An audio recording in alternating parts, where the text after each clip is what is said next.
some men to marry more than one woman to protect the modesty of the woman, not to degrade her.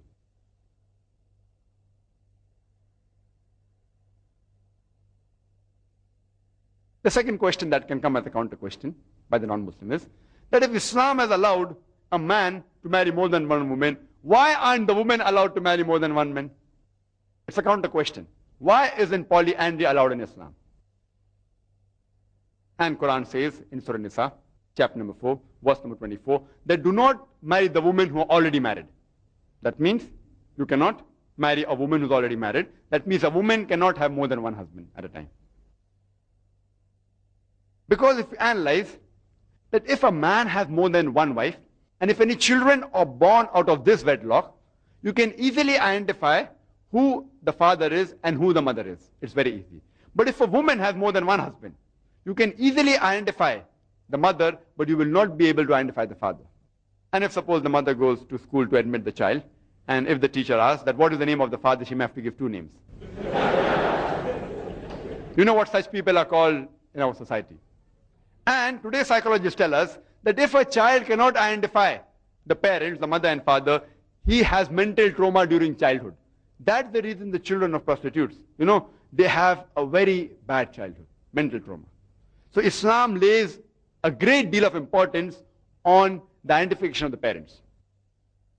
I am aware, being a medical doctor, that today science is advanced, and by doing DNA testing and genetic testing, it's possible, many a times, to identify who is the father and the mother.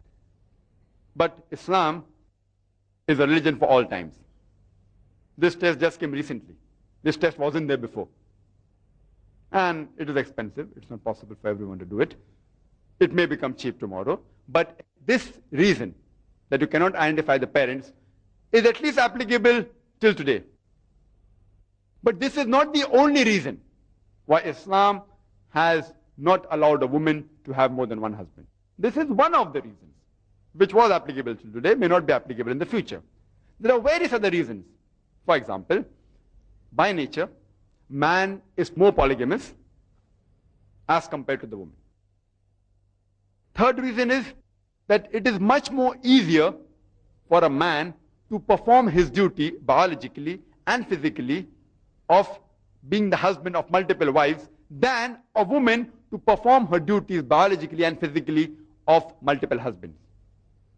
Let me explain to you that in Islam, a man and woman, they are equal.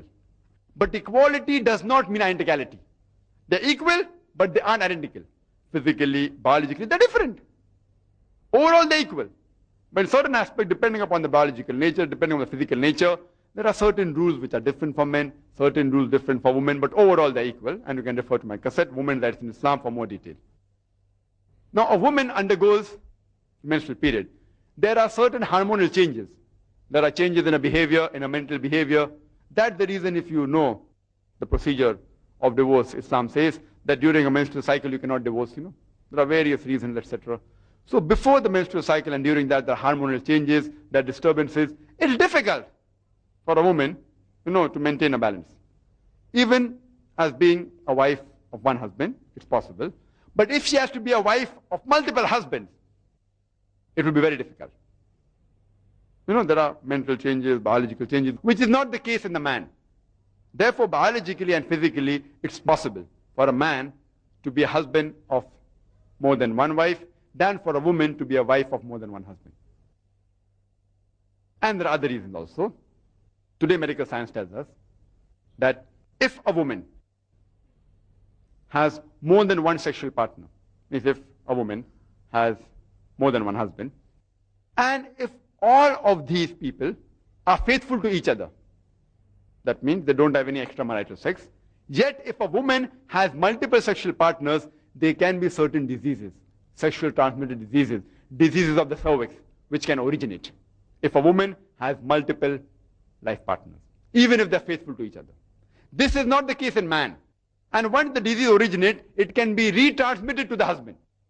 Whereas, in the case of a man, if he has multiple sexual partners, 2 or 3, and if all of them are faithful to each other, if they don't have any extramarital sex, these diseases don't originate. So these are few of the reasons which I feel that Allah subhanahu wa ta'ala in His divine wisdom has prohibited a woman to have more than one husband.